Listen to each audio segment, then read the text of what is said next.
So, um, imagine for a second that someone sneaks into your bathroom cabinet. They take this like highly specific heavy-duty prescription medication, right? Yep. Yeah. Yeah.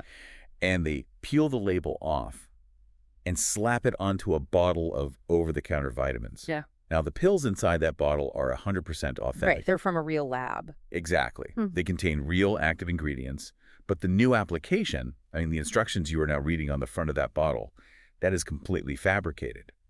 And if you swallow it based on those fake instructions, it becomes potentially incredibly dangerous. Because the authenticity of the object itself becomes the very thing that deceives you. You trust the pill because it looks real, you recognize the shape and the stamp, Yeah. but you're completely unaware that the context has been entirely hijacked. And that hijacked context is, well, it's the core mystery we're unpacking in today's deep dive. So welcome in. Today, we are examining a fascinating phenomena of media forensics. It really is wild. It is. We have a detailed research brief tracking exactly how two missing words, literally just two small words, transformed a specific foreign statistic into a viral American political weapon. Just 2 words. It's crazy. But before we jump into how this happened, I need to be really upfront with you about the nature of what we're discussing today, because this topic deals with highly politically charged content concerning both right-wing and left-wing violence. Right. We are absolutely not taking any sides here, nor are we endorsing the political viewpoints of either the left or the right contained in this material. Our only job today is to impartially convey the ideas and data exactly as they are laid out in the original source, acting as neutral guides through the information. Exactly. We are entirely focused on the anatomy of the information itself, how it moves and how it mutates. So let's just jump right into the event. In July 2026, a specific audio clip of Secretary of State Marco Rubio went massively viral across the internet. Huge. It was everywhere. Yeah, everywhere. And in this clip, he states, quote, 80% of radical violence is now driven by far-left and anarchist actors. Now, if you hear that on your feed, it sounds incredibly alarming. Oh, absolutely. And here is the crazy thing. The audio is 100% real. The speaker is definitively Marco Rubio. The official transcript exists. And yet this viral clip was rapidly categorized by fact-checkers as mostly false and flagged across platforms as misinformation. Which is, that's why this specific case matters so much to you, the listener, because we are living in a moment where there is a massive cultural anxiety about AI. Right, yeah. Deep fakes, all of that. Exactly. Right. Everyone is terrified of synthetic voices and entirely algorithmically generated realities. But this entire sequence proves that the most effective, most dangerous misinformation often requires absolutely zero advanced technology. None at all. You don't need a supercomputer. You just need the strategic deletion of a prepositional phrase. Just 2 words. So to understand how a clip like that spreads across the country's social media and podcast ecosystem, we really have to start at the actual point of origin. We have to look at the very real and very tragic event that prompted the statistic in the first place. Right, because you have to ground the data in reality before you can actually understand the distortion. Exactly. So let's set the scene. It's July 16, 2026. The State Department is hosting a ministerial on the resurgence of political terrorism. It's a very serious event. Right. And Secretary Rubio is giving a major address to delegations from over 60 different countries. Now, if you were listening to a popular conservative podcast called The Benny Show 5 days later, on July 21st, you heard that viral clip I just mentioned. The 80% clip. Yeah. 80% of radical violence is now driven by far-left and anarchist actors. But if you actually pull up the official State Department transcript from July 16th, you find that the viral clip was chopped to start mid-sentence. Right in the middle. Yeah. The actual unedited quote delivered by the secretary was, quote, "In Greece, more than 80% of radical violence is now driven by far-left and anarchist actors." In Greece. Those are the missing words. And the context behind that specific Greek statistic is remarkably somber. This wasn't some random data point pulled out of thin air to sound tough on terror. No. The speech was heavily anchored on a horrific event that had happened just a couple of weeks prior, on July 1st, 2026, in Thessaloniki, Greece. Right. It was a highly coordinated attack. 3 pre-dawn fire bombings occurred within 20 minutes of each other, and they explicitly targeted the homes of people connected to Greece's governing party, New Democracy. And one of the victims in those pre-dawn attacks was a 72-year-old woman named Vagia Nestora. She was the mother of a party candidate, and she tragically died of organ failure after suffering severe burns over 80% of her body. Wait, I was looking at the timeline of the speech earlier, and psychological detail just jumped out at me. The victim suffered 80% burns, and the statistic Rubio cites for Greek violence is 80%. Yeah. I mean, that number is already loaded with a horrific amount of emotional weight before it even functions as a data point. Like, when a listener hears the number 80 in that specific passage, their brain is already associating it with human suffering. It is totally emotionally primed. Rubio actually says 80% twice in the exact same section of his speech. Wow. He says it once to describe the horrific fatal injuries of this 72-year-old woman, and then immediately uses it again for the national violence statistic. And just to be clear, that statistic traces back to a real data brief from ACLE. The Armed Conflict Location and Event Data Project, right? Exactly, the Global Crisis Mapping Organization. Their data showed that Greece truly is a massive outlier in Europe when it comes to anarchist violence. You know, the moment a podcast editor cuts the words "in Greece" from the front of that sentence, it totally shifts the gravity of the audio. Completely. It takes this highly localized, deeply emotional tragedy and just transplants it into the listener's backyard. And information warfare analysts actually have a term for this specific tactic. They call it jurisdiction laundering. Jurisdiction laundering. Okay, how exactly does that work in practice? Well, you take a valid, highly specific local statistic and you strip away the geographic qualifier. By doing that, you make it seem like a broad domestic baseline. Oh, I see.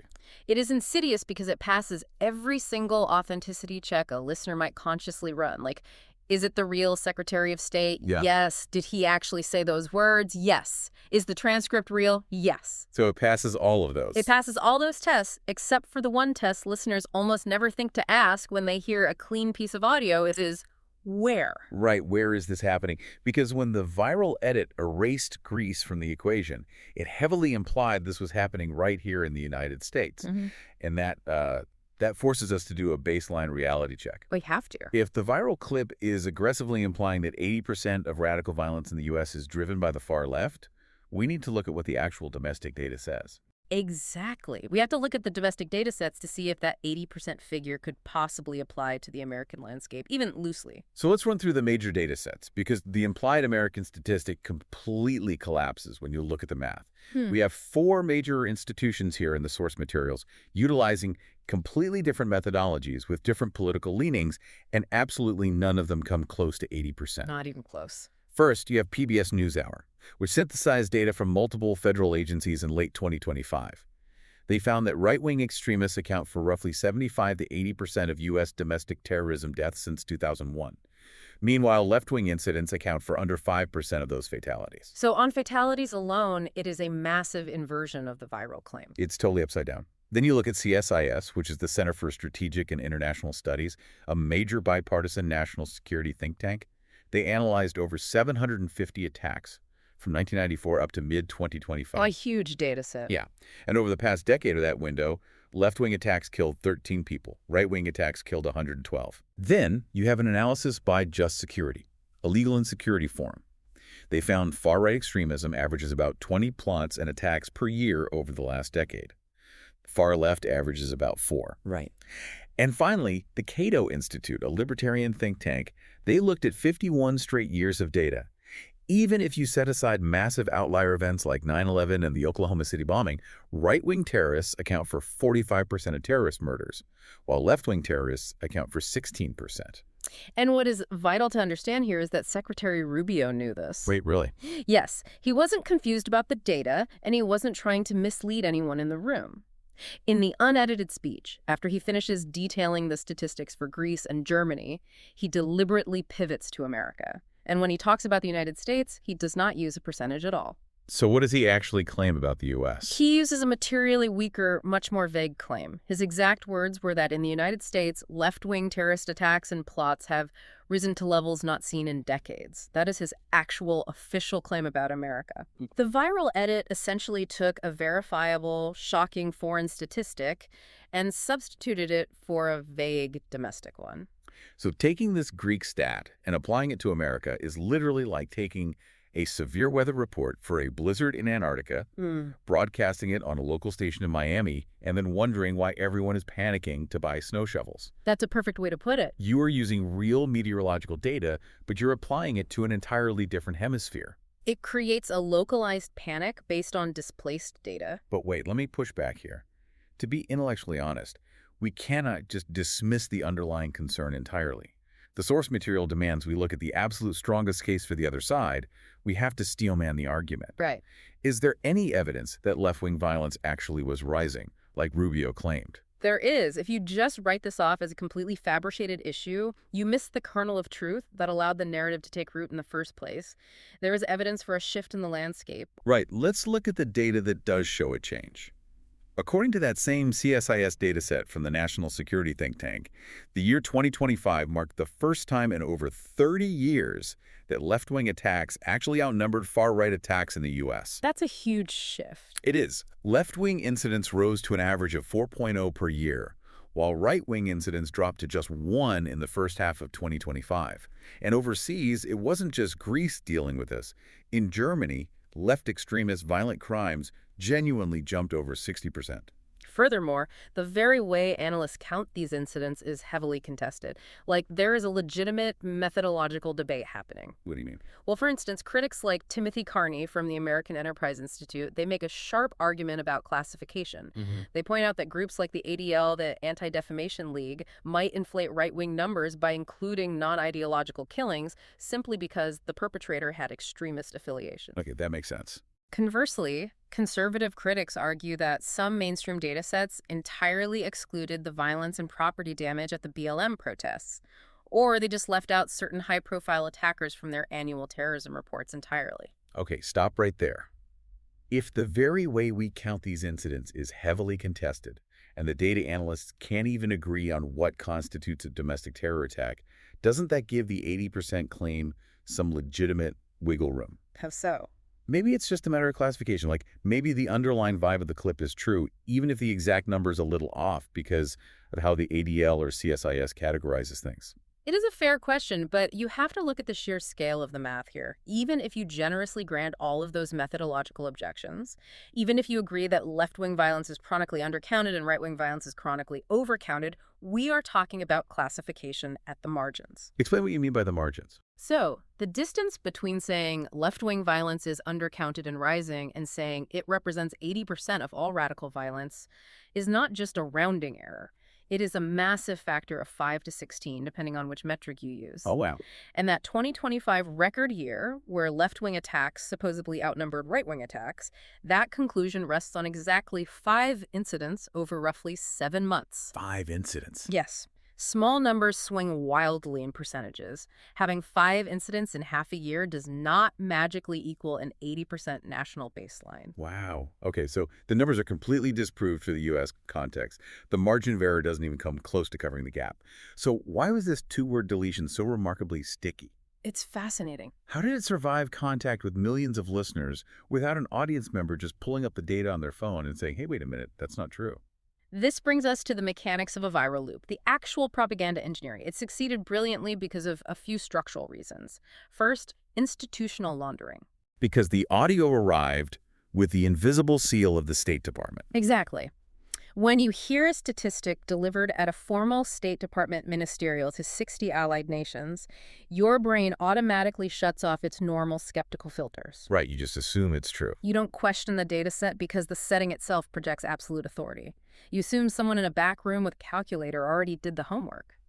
But there is a second mechanism at play here, which is arguably much more insidious, and that is the betrayal arc. Yes, the blind spot. Right, the surrounding narrative of the speech and the rhetoric used by the podcasts that played the clip constantly warns the listener of an institutional blind spot. It tells the listener that academia, the media, and federal law enforcement have systematically covered up this violence for decades. Which creates a fascinating psychological defense mechanism for the clip. It creates a self-sealing conspiracy loop. Think about it. If an institution like CSIS or the ADL comes out and contradicts the 80% number with their data sets, the listener doesn't see it as a debunking. No, not at all. They see it as proof that the institutions are covering it up, exactly as the podcast warned them they would. The fact check itself becomes evidence of the conspiracy. It makes the claim entirely unfalsifiable in the mind of the listener. Any evidence against the claim is just framed as part of the cover-up. And then you have the commercial tie-in, which is a stunning detail in this whole propagation. Oh, this part blew my mind. Let's look at how this played out on the Benny Show specifically. Right, the ad read for Patriot Mobile. Exactly. 90 seconds before the deceptively edited Rubio clip played, the host read an ad for Patriot Mobile, a conservative wireless provider.